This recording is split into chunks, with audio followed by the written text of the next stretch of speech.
Hebreus capítulo 4, verso 9, diz assim a palavra do nosso Deus: portanto, resta um repouso para o povo de Deus. Vou ler novamente.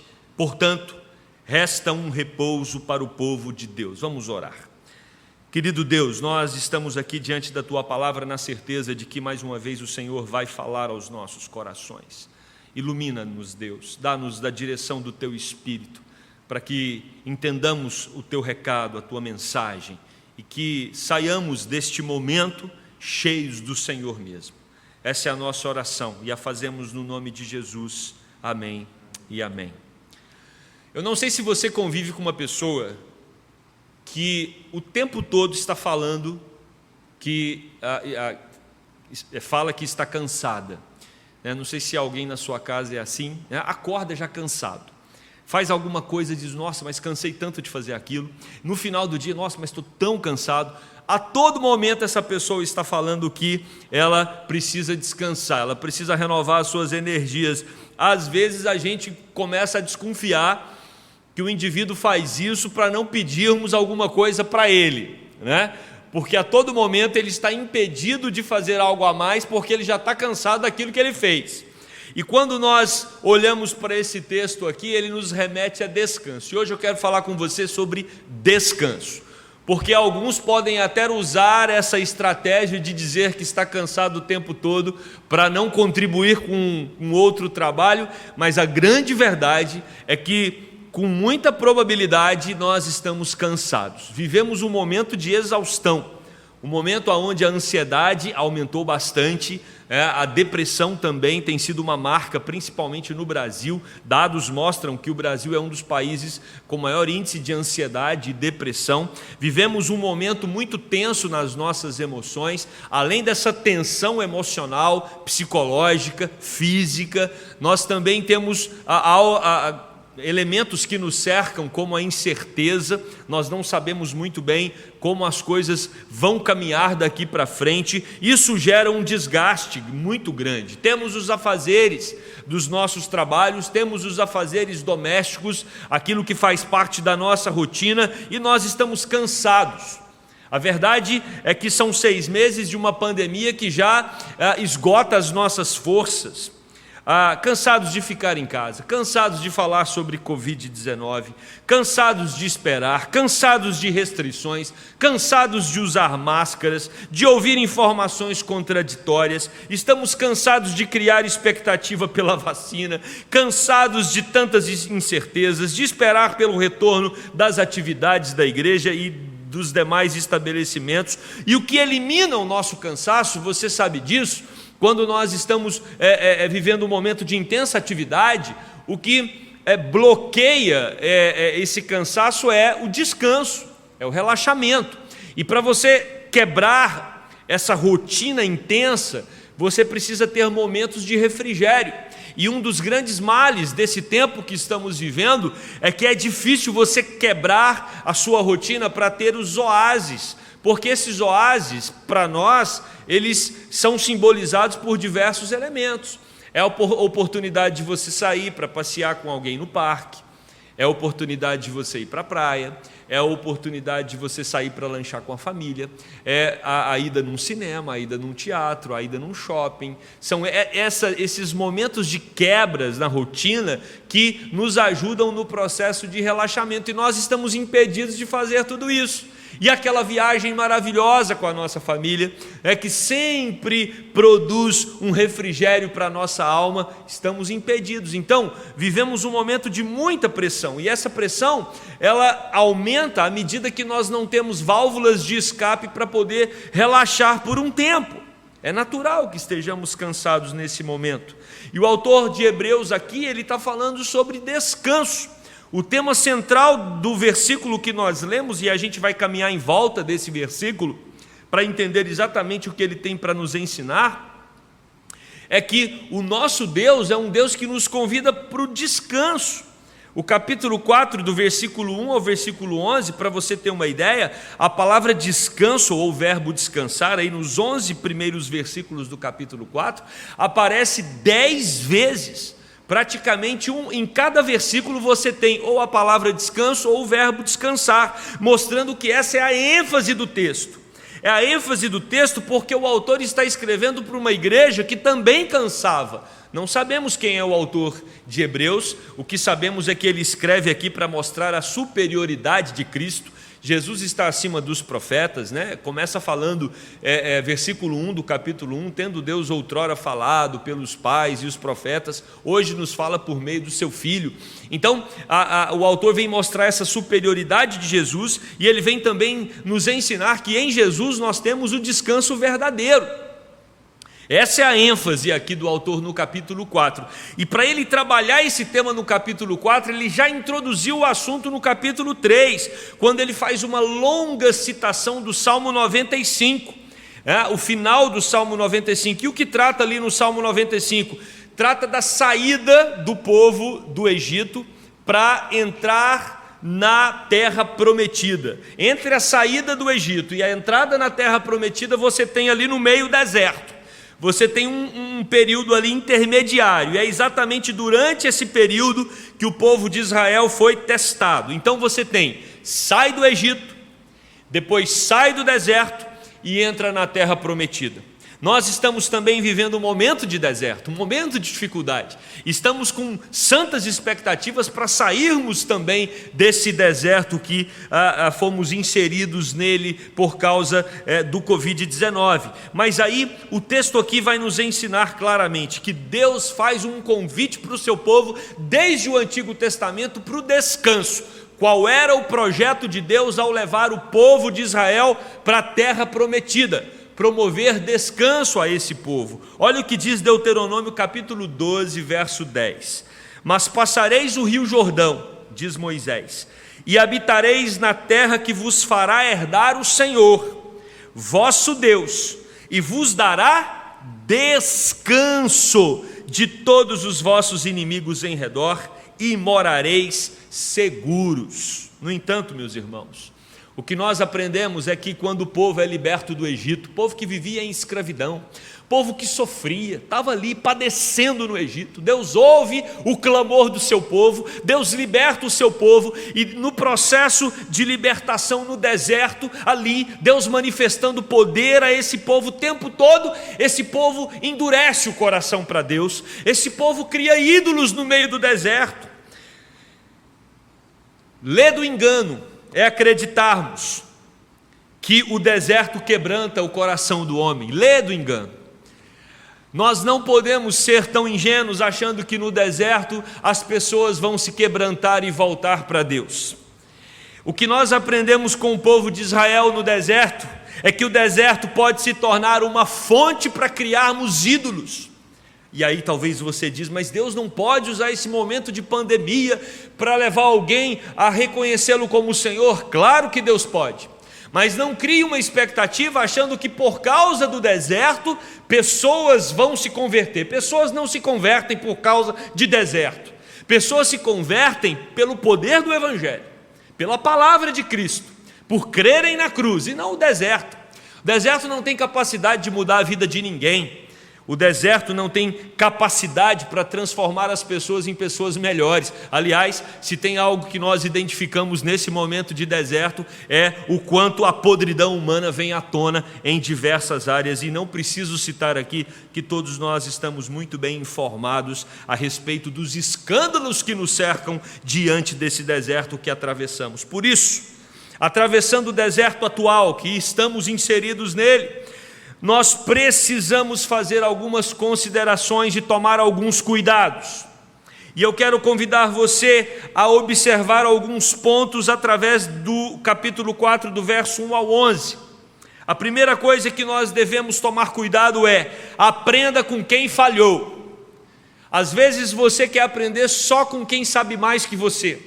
Às vezes você quer tirar lições só através daquelas pessoas que têm mais conhecimento que você e você acredita que elas estão no caminho certo. Mas uma outra fonte que nós temos de aprendizado é a respeito daquilo que nós não queremos para a nossa vida. Então existem inúmeros exemplos no dia de hoje que você pode olhar para eles e eles podem te ensinar exatamente o contrário. Por exemplo, se você tem um pai que ele tem um vício, e você vê que esse vício traz muita instabilidade para a família, você olha para o exemplo do seu pai e você diz: eu quero ter uma vida completamente diferente. Ou seja, naquele ponto o seu pai foi um exemplo contrário. Você quer ser diferente dele, você quer ter um comportamento contrário ao dele. Isso é um tipo de aprendizagem. E nós olhamos para esse texto aqui e o capítulo 4, ele inicia falando sobre isso, sobre a falha de Israel. Israel falhou no meio do deserto. E falhou por quê? Israel falhou porque eles não tiveram fé. Eles queriam apenas a bênção, eles queriam apenas a libertação da escravidão no Egito, mas eles não queriam o Deus da bênção, eles não queriam ser amigos de Deus, eles não queriam desenvolver uma vida de intimidade com Deus. E aí você tem uma crise no meio do povo, e na primeira oportunidade eles criam um ídolo, e eles se prostram diante desse ídolo, mostrando que eles não criam, que eles não tinham fé no Deus verdadeiro. Eles ouviram a palavra, diz o texto no versículo 2, mas não combinaram com a fé. Ouviram, mas não creram. E os que creram? O texto vai dizer que os que creram, eles já entraram no descanso. E aqui, meus irmãos, nós entendemos que temos o exemplo de Israel, que no meio da adversidade, no meio do deserto, ele murmura, Israel blasfema, Israel fica irritado, Israel está sempre resmungando, reclamando para Moisés, e nós temos que olhar para esse exemplo e dizer: olha, eu não posso ser assim hoje, eu preciso ter um comportamento diferente, por uma razão muito simples. Deus derramou fé em nosso coração, e aqueles que têm fé, eles já entraram no descanso, é o que nos ensina o versículo de número 3. E quando o texto diz que nós já entramos no descanso, isso não significa que nós temos uma vida tranquila aqui na terra, porque nós temos um ponto teológico que vai falar sobre o já e ainda não. Nós já estamos no descanso, mas nós não atingimos o descanso na sua plenitude. Isso é uma realidade presente, ou seja, nós já estamos no descanso, mas é processual e crescente. Então, a cada dia que nós aumentamos a intimidade com Deus, a tendência é que os nossos corações aprendam a descansar no Senhor, a confiar nele, a crer a cada dia mais nele e saber que ele está no controle de todas as coisas. Então olha para Israel. Olha para Israel que falhou, essa é a ênfase do autor de Hebreus, e tenha uma postura diferente. E como ter uma postura diferente? Crendo no Senhor Jesus Cristo, tendo fé em seu coração e tendo uma vida marcada pela santa presença dele. O autor de Hebreus também vai tratar sobre isso. Ele vai dizer lá no capítulo 11, verso 20, bem, pela sua incredulidade foram quebrados. Quem? Israel. Tu, porém, mediante a fé, estás firme. Não te ensorbebeças, mas teme. Essa introdução aqui vai mostrar que, ao olhar para o exemplo negativo de Israel, nós devemos temer, nós devemos estremecer, devemos estar em alerta o tempo todo para que não caiamos como Israel caiu. Ah, pastor, então é possível perder a salvação? Vamos falar disso daqui um pouco mais, mas nós não estamos tratando aqui de perder a salvação. Porque ninguém, ou melhor, alguém que não tem a salvação não perde. Uma vez que você entra no descanso, não tem como você sair mais. O problema é quando você acha que está entre o povo do descanso e não está. O problema é quando você acha que tem fé e não tem. Ou você tem uma fé enganosa, ou você tem uma fé distorcida, Jesus Cristo mostra isso com muita clareza quando ele fala da parábola do semeador. Tem pessoas que flertam com a fé, tem pessoas que são simpáticos à fé, mas ainda não encontraram verdadeiramente Jesus Cristo como seu Senhor e Salvador. Então, o primeiro cuidado que nós temos que ter, aprender com a falha de Israel. Israel, ele não combinou aquilo que ele ouviu, a palavra que ele ouviu, com a fé em seu coração. Segundo, o cuidado que nós precisamos ter à luz desse texto aprenda com quem falha, primeiro ponto, e agora aprenda com quem nunca falhou. Se você pode aprender com quem falha, Israel, o texto nos convida a aprender com aquele que nunca falha. Deus nunca falha. E aí o texto vai fazer agora uma inflexão lá para a criação, de uma maneira impressionante. O autor vai falar do 7º dia, quando Deus descansou. Esse é um texto curioso, porque um Deus eterno, um Deus todo-poderoso, ele não tem necessidade de descansar. E os comentaristas, Kistemarker, por exemplo, vai dizer que quando o texto diz que Deus descansou lá em Gênesis, o descanso de Deus não significa inatividade, mas significa que a obra de Deus foi concluída. Essa é a ideia. E tem um dado muito interessante aqui na criação. Se você se atentar ali para os 6 primeiros dias, houve tarde e manhã. No primeiro, no segundo, no terceiro, no quarto, no quinto e no 6º dia, tarde e manhã, tarde e manhã. Quando entra no 7º dia, no dia em que Deus descansou, você não encontra as palavras tarde e manhã, por uma razão muito simples: o descanso de Deus é eterno, o descanso de Deus é eterno. Deus não tem tarde e manhã, a tarde e manhã foi estabelecida aqui na terra, para suas criaturas. O nosso Deus, quando Ele entra no 7º dia no seu descanso, esse descanso não é marcado por tarde e manhã, porque é um descanso eterno, e é exatamente para esse descanso que Deus nos convida. Se você quer pensar numa vida marcada por um descanso verdadeiro, você precisa reconstruir a sua crença, reconstruir o significado da sua jornada aqui na terra, na perspectiva do descanso eterno, porque é isso que Deus promete para os seus filhos. Esse descanso é um estado espiritual de estar na presença de Deus. E aí a gente começa a entender muita coisa na teologia do dia de descanso. O dia de descanso, para nós, até hoje, necessariamente não precisa ser um dia específico da semana, né? Nós entendemos que é o domingo, isso é muito claro no Novo Testamento, foi o dia que se separou para adorar a Deus. A ideia é exatamente essa. O que significa esse sábado ou esse dia de descanso para nós? É o dia que separamos para experimentar o máximo possível daquilo que viveremos no descanso eterno. Por isso nós precisamos repensar a nossa teologia do descanso. Quando você quebra o seu dia de descanso, quando você quebra o seu Shabat, quando você quebra o seu sábado, e aqui mais uma vez, eu não estou falando do sábado entre a sexta e o domingo, mas eu estou falando do dia que você separa para Deus, entre 7 dias, um dia você separa para experimentar uma comunhão mais intensa com o Senhor, né? E esse dia é o dia em que nós trazemos à memória, é um dia em que nós saímos das nossas atividades rotineiras para experimentar um pouco mais daquilo que está reservado para nós na eternidade. E esse tem sido um problema na época da pandemia, porque as pessoas não estão conseguindo quebrar esse dia, separar esse dia, até porque muitos estão fazendo trabalho em casa, e aí esse trabalho não consegue concluir durante a semana e emenda no fim de semana, e você não consegue quebrar a sua agenda, limpar a sua agenda, para que você possa ter um dia de descanso na presença do Senhor. Então, se você perguntar o que significa o dia de sábado ou o que significa o dia de descanso, é o dia que nós separamos para buscar a presença de Deus, e isso aponta para essa realidade eterna, um lugar onde não tem tarde e nem manhã.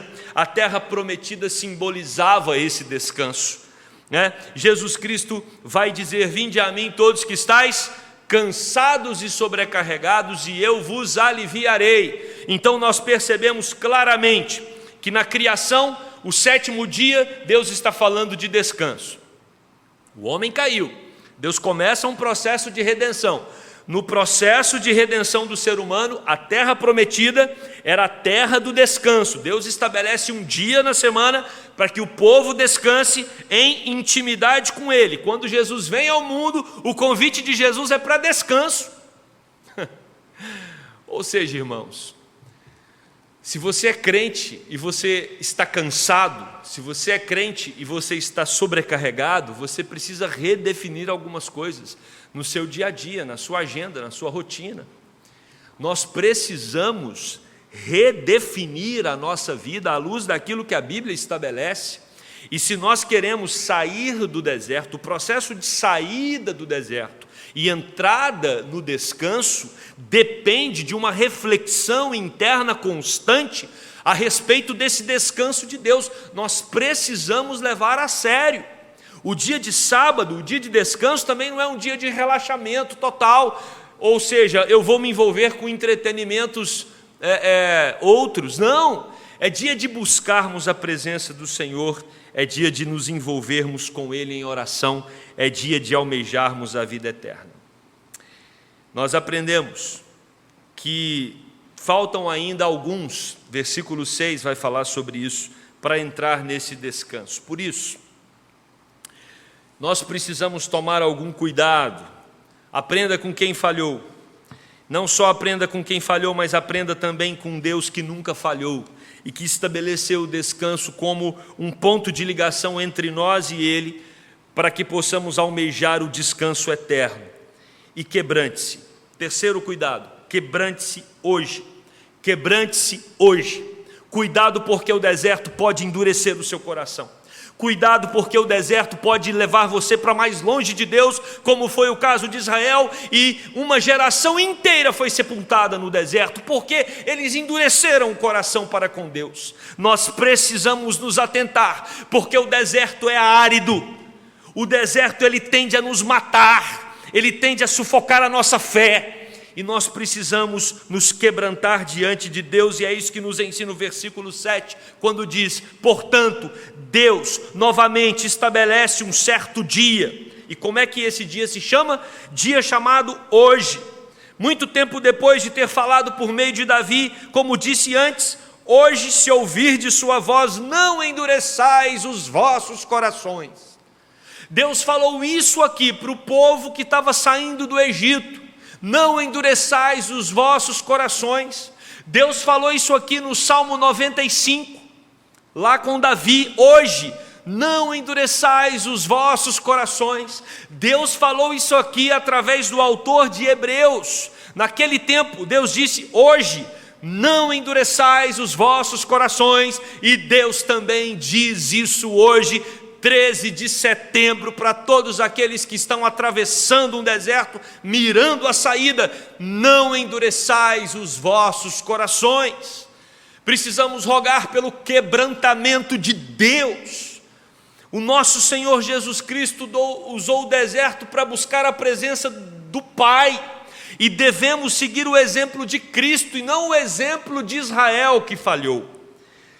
Israel usou o deserto para se distanciar de Deus, mas Jesus usou o deserto para se aproximar e se alinhar com a vontade do Pai. E nós também precisamos usar o deserto com esse mesmo propósito. E o convite de Deus para você é: hoje, se ouvirdes a sua voz, não endureçais os vossos corações.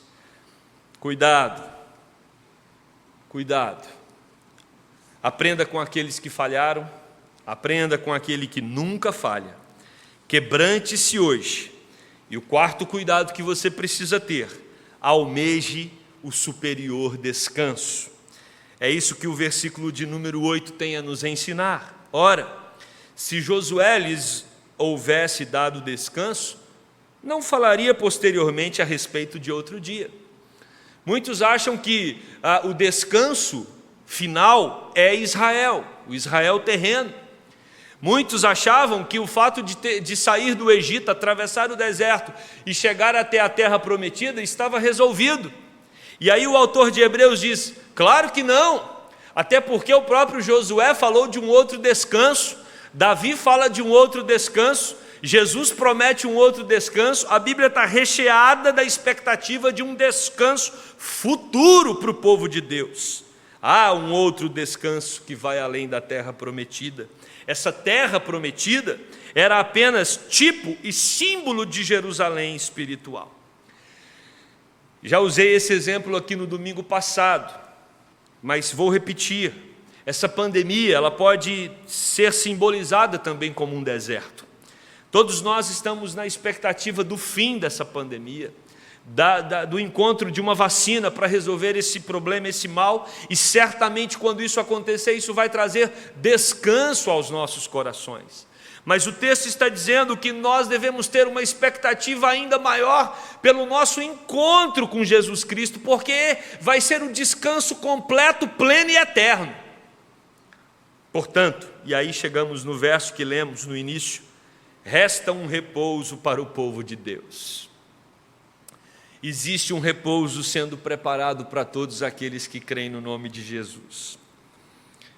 A palavra repouso aqui no versículo 9 é sabatismos, por isso que a palavra sábado vem de descanso, vem de repouso. Sabatismos é sábado de descanso, uma vida plena, marcada pela presença de Deus e destituída de todos os males que atingem a terra. Para o crente, descanso não é deixar de trabalhar, para o crente, descanso é deixar de pecar. Descanso para o crente é como escreveu John Newton, esperando em seus átrios hoje, ele estava falando do domingo, esperando em seus átrios hoje, o melhor dia de toda a semana, é emblema do descanso eterno. Quando nós iniciamos o nosso domingo, quando nós fazemos o movimento de vir à casa de Deus ou de ligar, os nossos computadores, celulares e televisores para nos ajuntarmos virtualmente, esse movimento, ele é um emblema do descanso eterno. O sábado descanso aponta para o descanso que virá. Cada domingo, o sábado de descanso, é uma celebração do eterno. Apocalipse vai falar sobre isso no capítulo 14, verso 13. Então, ouvi uma voz do céu dizendo: escreve, bem-aventurados os mortos que desde agora morrem no Senhor. Sim, diz o Espírito, para que descansem das suas fadigas, pois as suas obras os acompanham. Bem-aventurados os mortos, porque eles vão descansar das suas fadigas. Queremos descansar, mas não queremos morrer.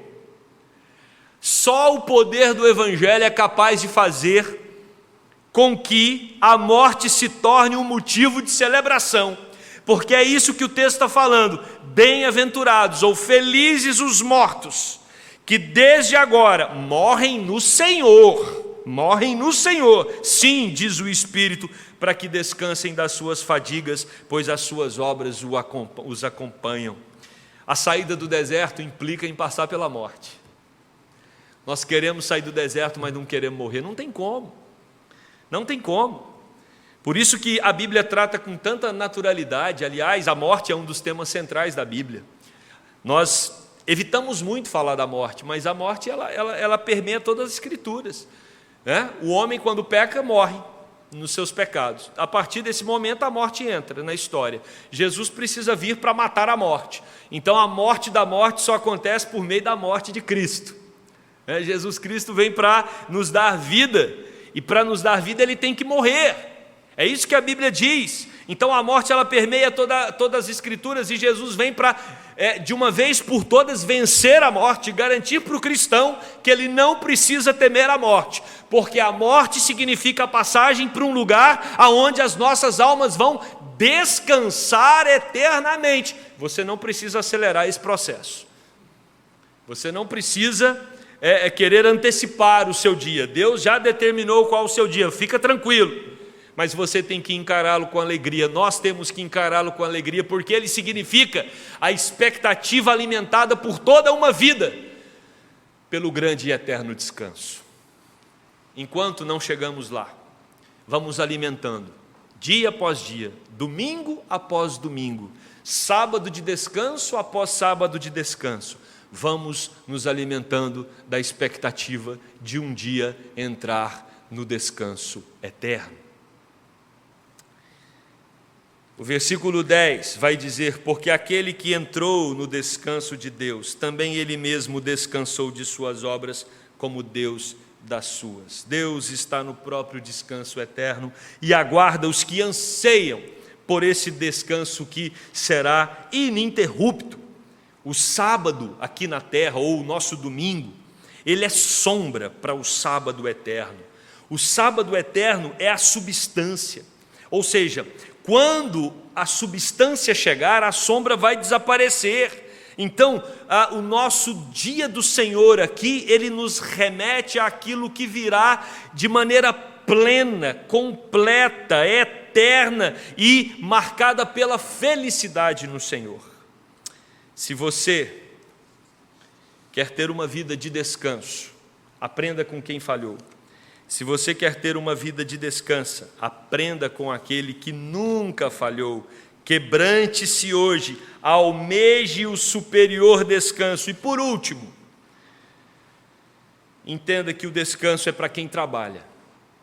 Não tem descanso para quem não trabalha. Por isso que o versículo 11 vai dizer: esforcemo-nos, pois, por entrar naquele descanso, a fim de que ninguém caia segundo o mesmo exemplo de desobediência. Descanso é para quem trabalha. Isso aqui não significa que você é salvo pelas obras. Isso aqui significa que todo aquele que é salvo é um trabalhador e trabalha duro, trabalha com intensidade para o Senhor, vive uma regularidade na sua busca por Deus, uma disciplina espiritual, está sempre a serviço das coisas de Deus, está sempre cumprindo com seus compromissos na casa de Deus, está pregando o Evangelho, entende que nós precisamos aproveitar a oportunidade para falar do amor de Jesus, e entende que esse tempo é um tempo onde nós precisamos lançar redes para pescar pessoas para o Senhor Jesus, e por isso essas pessoas elas precisam se esforçar no trabalho, não para ganhar a vida eterna, mas porque já estão no descanso, e aí um dia elas chegarão lá, no descanso eterno. Paulo vai dizer isso aos Filipenses capítulo 2, verso 12, desenvolvei a vossa salvação com tremor e temor. O próprio autor de Hebreus no capítulo 12, verso 14 vai dizer: segui a paz com todos e a santificação, sem a qual ninguém verá o Senhor. Ou seja, precisamos trabalhar. Somente os que trabalham intensamente na obra do Senhor almejam pelo descanso. Se você é alguém que está descansado aqui, está sempre ali fugindo do trabalho, do Senhor, e tantos outros às vezes fazendo a parte deles e a sua, você precisa se atentar para esse versículo aqui. Esforcemo-nos por entrar naquele descanso, a fim de que ninguém caia, segundo o mesmo exemplo de desobediência. A nossa falta de dedicação na obra do Senhor pode ser uma evidência de que nós não somos marcados pela fé verdadeira. Nós não estamos inseridos no corpo de Cristo como Israel, o Israel idólatra do deserto não estava. Eu quero concluir esse sermão. Você está cansado, mas não quer ir para o céu. Está cansado, mas não quer sair do deserto. Calvino diz que Cristo não estende a sua mão para nós com o fim de guiar-nos em círculo, por meio de figuras, mas Jesus, Ele estende a mão para nós, para nos tirar do mundo, para nos tirar do deserto e nos levar para o céu. É para o céu que nós caminhamos. Se Jesus já pegou na sua mão, se Jesus é o seu pastor que te conduz, Ele está te levando para o céu. E a grande pergunta é: você está indo para o céu sem querer estar indo? Ou como aquela criança que não gosta de ir num determinado lugar e é obrigada a ir? É esse o sentimento que você tem quando Jesus convida para você se aproximar um pouco mais do descanso eterno? Ou você é alguém que está caminhando com Jesus feliz, a largos passos, almejando entrar no descanso eterno? Lembre-se, para sair do deserto rumo ao descanso, observe quem falhou, Israel. Aprenda com quem nunca falha, o Deus que criou o mundo e no sétimo dia descansou. Quebrante-se hoje, almeje esse descanso que é superior e trabalhe, porque só quer descansar quem trabalha com intensidade. Que Deus nos abençoe e que possamos ter os nossos corações aquecidos pelo desejo de sairmos do deserto irmos viver no descanso eterno com o nosso Senhor Jesus Cristo. Enquanto isso não chega, vamos vivendo a cada domingo a celebração da fé e a celebração do relacionamento, da comunhão e da adoração ao nosso único Deus que traz descanso para as nossas almas. Amém? Vamos orar. Querido Deus, obrigado, porque a Tua palavra nos ensina que o Senhor nos chama para uma vida de descanso. E é por isso que Jesus Cristo diz: vinde a mim todos que estáis cansados e sobrecarregados, que eu vos aliviarei. Ah, Deus, traga para o nosso coração a compreensão correta sobre esse descanso. Descanso que significa relacionamento com o Senhor, desejo da Tua companhia. Descanso que significa, Senhor, estar perto de Ti, significa desejar estar na Tua presença na eternidade. Ó Deus, alimenta os nossos corações pelo desejo de sair do deserto. Senhor, não permita que nos prendamos nesse Egito, não permita, Senhor, que tenhamos algum vislumbre por esse deserto, mas que ao contrário, Deus, todos os sinais que nos cercam, inclusive, Deus, essa maldita pandemia, sejam sinais que demonstram claramente que a vida aqui é marcada por adversidade, por tribulação, por problema, e que não tem lugar melhor para estar do que na Tua companhia, do que na Tua casa, do que vivendo contigo por toda a eternidade, Deus. Ó Senhor, alimenta o nosso coração com a Tua doce presença. Dá-nos cada vez mais interesse de experimentarmos o Teu reino aqui na terra, como nos ensina o Senhor Jesus Cristo na sua oração. Nos ensine, Deus, a desejar por Ti a cada dia mais, para que sejamos homens e mulheres tementes ao Teu nome. Essa é a oração de um povo que Te ama, de um povo que Te segue e de um povo que glorifica ao Senhor, até o dia em que encontraremos contigo e assim viveremos na Tua presença, descansando por toda a eternidade. Oramos crendo nisso, no nome de Jesus, o nosso Salvador. Amém.